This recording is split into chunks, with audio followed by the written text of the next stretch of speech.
À 84 ans, j'aille vu mourir mes amis. J'aille enterrer l'amour de ma vie, et j'aille passer des années à croire que les plus beaux jours étaient derrière moi, mais je m'étais trompé. Ce que je vais vous dire aujourd'hui, je ne l'aurais jamais imaginé il y a 10 ans. Et pourtant, c'est cette découverte qui a transformé mes dernières années en les plus heureuses de toute mon existence. Écoutez bien parce que ce que je vais partager pourrait changer votre vie à vous aussi. Vous savez, après 80 ans, beaucoup pensent que tout ce qui reste, c'est l'attente, attendre la visite des enfants, attendre les résultats médicaux, attendre que le temps passe. On se sent parfois invisible, on se dit que la société avance sans nous. Moi aussi j'ai pensé cela. Jusqu'à ce que je découvre qu'il existe une autre façon de vivre cette étape de la vie, une manière qui transforme chaque journée en cadeau. Si je vous raconte mon histoire, ce n'est pas pour me vanter. C'est pour que vous sachiez qu'il n'est jamais trop tard. À 84 ans, Jay trouvait plus de joie, plus de sens, et même plus d'énergie que quand Jen avait 60. Et si c'est possible pour moi, c'est possible pour vous. Jay accompagnait au fil de ma vie des centaines de personnes âgées, et j'ai appris que derrière chaque ride se cache une histoire, derrière chaque silence se cache un rêve encore vivant. J'ai vu Jeanne, 87 ans, retrouver le goût de la marche après 10 ans de douleur. Pierre, 90 ans, réapprendre à jouer du piano et redécouvrir les sourires qu'il n'avait pas vus depuis la mort de sa femme. Et Louise, 93 ans, commencer la peinture et vendre ses toiles dans son village. Ce que j'ai compris, c'est qu'il y a 3 leviers simples qui changent tout après 80 ans, nourrir l'esprit, nourrir le corps, nourrir le cœur. Et à la fin de cette vidéo, je vous révélerai la combinaison précise que j'utilise chaque jour, un mélange inattendu qui donne à mon corps force et à mon cœur légèreté. Voyons d'abord pourquoi tant de personnes perdent le goût de vivre après un certain âge. Ce n'est pas seulement la maladie ou la fatigue physique. La science nous dit que le cerveau humain a besoin de projets pour rester actif, de liens pour rester heureux et de mouvements pour rester vivant. Quand ces 3 choses disparaissent, c'est là que le moral chute. Et ce que je vais vous montrer, c'est comment les retrouver, même quand on pense que c'est trop tard. Quand j'ai perdu ma femme, j'avais 68 ans. Les jours se ressemblaient tous. J'évitais les repas en famille pour ne pas parler de l'absence. Mon corps se refermait sur lui-même. C'est une voisine, une jeune femme de 40 ans, qui m'a tendu la main un matin. Elle m'a proposé de l'accompagner au marché. Rien d'extraordinaire, et pourtant c'était le début d'un retour à la vie. Parce qu'au marché, j'ai revu les couleurs, les odeurs, les voix. Petit à petit, mon cerveau s'est rallumé. La science explique très bien ce phénomène. Notre hippocampe, la zone du cerveau liée à la mémoire et à l'émotion, s'active quand on découvre, quand on échange, quand on bouge. Et même à 90 ans, cette zone peut encore créer de nouvelles connexions neuronales. Oui, même à 84 ans, on peut apprendre, s'émerveiller, progresser. C'est pour cela que je dis souvent le bonheur. Après 80 ans, ce n'est pas un miracle, c'est une discipline douce. Une façon de dire oui à de petites choses tous les jours. Et je vais vous dire exactement comment je fais. Chaque matin, avant même de mettre le pied au sol, je me donne une raison de sourire. Cela peut être une pensée, un souvenir ou l'anticipation d'un moment agréable de la journée. Ensuite, je fais un geste que j'appelle le réveil du corps. 3 respirations profondes, puis je m'assieds au bord du lit et je fais tourner doucement mes épaules, mes poignets, mes chevilles. Ce n'est pas du sport. C'est un signe que je vois à mon corps. Nous commençons la journée ensemble, prêts et debout. Je mange différemment aussi. Pendant longtemps, je pensais que le petit déjeuner devait être copieux. Aujourd'hui, je sais qu'après un certain âge, il faut privilégier les aliments faciles à digérer, mais riches en nutriments, une poignée de noix, un fruit frais, un peu de fromage de chèvre et une tisane chaude. Cela réveille l'organisme sans l'alourdir. Et puis il y a ce rituel secret dont je vous parlerai à la fin, un mélange inattendu entre mouvement méditation et nutrition qui change tout. Mais avant d'aller plus loin, j'aimerais que vous pensiez à une chose quest, qui aujourd'hui vous empêche d'être heureux. Est-ce que la solitude, la douleur, le manque d'énergie, ou simplement le sentiment que c'est trop tard? Écrivez-le quelque part, parce que, dans les prochaines minutes, nous allons le déconstruire ensemble. Ce qui m'a frappé, c'est que le bonheur après 80 ans n'arrive pas par hasard. Il faut le cultiver comme on cultive un jardin. Laissez les mauvaises herbes. C'est laisser grandir la peur, la tristesse, l'isolement. Mais si chaque jour on plante une graine d'espoir, une graine de curiosité, alors même à 94 ans, on voit pousser des fleurs. Je me souviens de Marcel. Il avait 89 ans quand je l'ai rencontré. Il passait ses journées à regarder par la fenêtre sans vraiment voir. Son médecin parlait de dépression du grand âge. Mais un jour, sa petite fille lui a offert un carnet vide. Elle lui a dit « Papy, écris-moi tes histoires ». Au début, il a protesté. Je n'ai rien d'intéressant à dire. Mais il a quand même noté quelques souvenirs. Puis il en a ajouté d'autres. 3 mois plus tard, il m'a confié que ce carnet était devenu son trésor. Il se levait chaque matin pour écrire. Ses yeux brillaient à nouveau.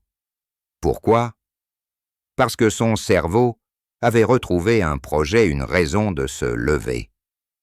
La science confirme ce que j'ai vu chez Marcel, l'activité cognitive régulière stimule la plasticité neuronale, réduit le déclin de la mémoire et augmente même la production de dopamine, l'hormone du plaisir. Et ce qui est ce beau, c'est que cette stimulation peut venir de choses simples, écrire, chanter, cuisiner, bricoler, apprendre une langue ou simplement raconter sa vie à un voisin. Pour ma part, j'ai choisi la lecture et la conversation comme mes 2 piliers. Chaque jour, je lis au moins 20 minutes, pas forcément un livre difficile, parfois juste un article sur l'histoire ou un poème. Ensuite, je parle avec quelqu'un. Cela peut être un voisin, un ami au téléphone ou même un inconnu au marché. Ces 2 habitudes maintiennent mon esprit alerte et mon cœur ouvert. Mais il n'y a pas que l'esprit. Le corps aussi doit rester actif. Beaucoup de personnes âgées pensent que l'exercice à notre âge est dangereux. Mais le vrai danger, c'est l'immobilité. Le corps humain, même fragile, a besoin de mouvement pour faire circuler le sang, nourrir les muscles, préserver l'équilibre. Quand on reste assis trop longtemps, tout ralentit la digestion, la circulation, l'humeur. J'ai rencontré Émilie, 91 ans, qui avait peur de tomber. Elle passait ses journées. Résultat, ses jambes ont perdu de la force et sa peur a grandi. Nous avons commencé par marcher dans son salon. 3 minutes par jour, puis 5, puis 10. En 6 mois, elle a retrouvé confiance. Aujourd'hui, elle marche tous les matins dans le jardin. Elle dit que c'est là qu'elle respire la vie. Il existe un principe simple que j'appelle le mouvement heureux, bouger juste assez pour sentir son cœur, battre un peu plus vite sans s'essouffler. Cela peut être de la danse lente dans la cuisine, du jardinage monter et descendre 2 marches, ou même faire des étirements devant la fenêtre. Ce mouvement doux stimule la production d'endorphines, apaise la douleur et donne l'impression que l'on rajeunit. Et puis il y a le cœur, pas seulement l'organe, mais l'espace émotionnel. Nous avons tous besoin de liens. La solitude prolongée est aussi nocive pour la santé que fumer ou avoir une mauvaise alimentation. Elle augmente le risque de dépression, de troubles cardiaques et même d'une mortalité précoce. Je sais que ce n'est pas toujours facile. Les amis partent, la famille vit loin. Mais il existe toujours une possibilité de créer du lien. Pour moi, cela a commencé avec un simple bonjour au boulanger, puis une discussion avec un enfant du voisinage, puis une invitation à prendre un café. Ces petits gestes créant un réseau invisible de chaleur humaine. J'aime raconter l'histoire de Louis, 4 enfants, 8 ans, qui ne sortait plus de chez lui. Un jour, il a décidé de s'asseoir sur un banc devant sa maison tous les après-midi. Les passants lui disaient « bonjour, sœur ». Certains s'arrêtaient pour parler. En quelques semaines, il avait plus de visites qu'il n'en avait eu en 3 ans. Il m'a dit « Ce banc est ma porte ouverte sur le monde ». Ce que tout cela m'a appris, c'est que le bonheur après 80 ans repose sur 3 piliers. L'esprit nourri, en apprenant, en créant, en restant curieux. 2. Le corps éveillé, en bougeant chaque jour, même doucement. 3. Le cœur relié en tissant ou retissant des liens même minimes. Et pour maintenir ces 3 piliers, il faut des rituels. Pas des obligations lourdes, mais des habitudes douces qui deviennent naturelles. Dans mon cas, chaque matin, je fais mon réveil du corps. Chaque après-midi, j'ai mon moment d'esprit, lecture, écriture ou apprentissage.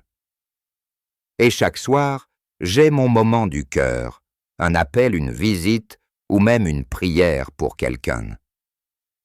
Ces rituels ne sont pas magiques, mais ils changent la manière dont je ressens mes journées. Ils me rappellent que même à 94 ans, je peux nourrir ma vie au lieu d'attendre que le temps passe. Et souvenez-vous, ce qui compte n'est pas la durée de la vie, mais la densité de chaque journée. Alors comment mettre tout cela en pratique dès aujourd'hui? Je vais vous donner un plan simple en 3 gestes que j'appelle les 3 souffles du bonheur. Premier souffle. Le matin pour soi. Dès le réveil, avant de parler à qui que ce soit, offrez-vous 3 minutes, fermez les yeux.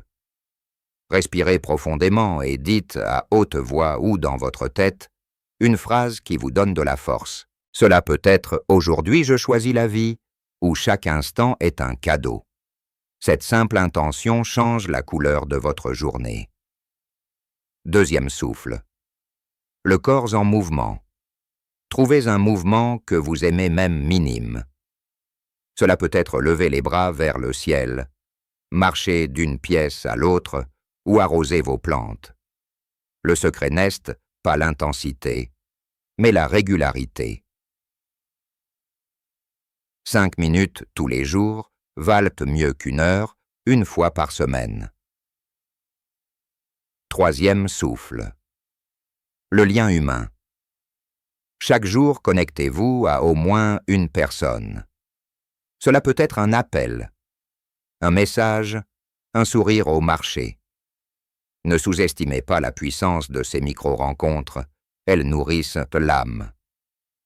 Et maintenant, je vais vous révéler le mélange inattendu qui me garde en forme et heureux à 94 ans. Chaque matin, après mes respirations, je fais 3 minutes d'étirement doux, puis je prépare une tasse de tisane au gingembre et au citron. Pendant que l'eau chauffe, je pense à 3 choses pour lesquelles je suis reconnaissant. Ensuite, je bois lentement ma tisane près de la fenêtre en regardant la lumière du jour. Ce rituel m'apporte à la fois mouvement nutrition et méditation. Et je peux vous assurer que cela change tout. Je sais certains diront « c'est trop simple pour être efficace ». Mais la vérité, c'est que notre bonheur ne se cache pas dans des solutions compliquées. Il vit dans ces instants simples que l'on répète avec tendresse. Je repense souvent à cette phrase. On ne compte pas les jours, on fait que les jours comptent. Pendant longtemps, j'ai attendu les grandes occasions, anniversaires, fêtes, voyages. Aujourd'hui, je sais que mes plus beaux souvenirs se trouvent dans les petites choses. Le parfum du pain chaud, la caresse du soleil sur mes mains, le rire d'un voisin. Si vous m'écoutez aujourd'hui, Kest, peut-être que comme moi autrefois, vous avez l'impression que vos plus belles années sont derrière vous. Mais je veux vous dire, elles peuvent être devant. Le temps qui nous reste n'est pas moins précieux, il est même plus précieux, car nous savons sa valeur. À vous qui m'écoutez, je lance une invitation demain matin, au lieu de vous lever comme d'habitude, essayez ce petit rituel. Choisissez une phrase qui vous inspire. Bougez votre corps quelques minutes et connectez-vous à quelqu'un dans la journée. Faites-les pendant 7 jours. Observez ce qui change. Vous pourriez être surpris et surtout partagez votre expérience. Racontez-moi dans les commentaires qu'est-ce qui vous rend heureux aujourd'hui. Quelle était la petite habitude qui illumine vos journées? Je lis chaque message, car vos histoires sont aussi des graines de bonheur pour d'autres. Si cette vidéo vous a apporté un sourire, un élan ou simplement une idée, alors mettez un 1 en commentaire. Si ce n'est pas le cas, mettez un 0, cela m'aidera à mieux vous comprendre. N'oubliez pas, le bonheur n'a pas d'âge. À 94 ans, je vis les jours les plus heureux de ma vie, et je vous souhaite de connaître vous aussi ce bonheur profond qui ne dépend pas du temps, mais de la façon dont on le vit. Si vous avez aimé ce moment ensemble, cliquez sur « J'aimer ». Abonnez-vous pour recevoir mes prochains conseils. Et surtout, ne partez pas sans regarder la prochaine vidéo que je vous ai préparée. Elle vous dévoile comment renforcer votre énergie après 80 ans sans effort physique intense. Vous pourriez bien y trouver le chaînon manquant de votre bien-être. Et souvenez-vous, chaque matin est une nouvelle chance, même à 94 ans.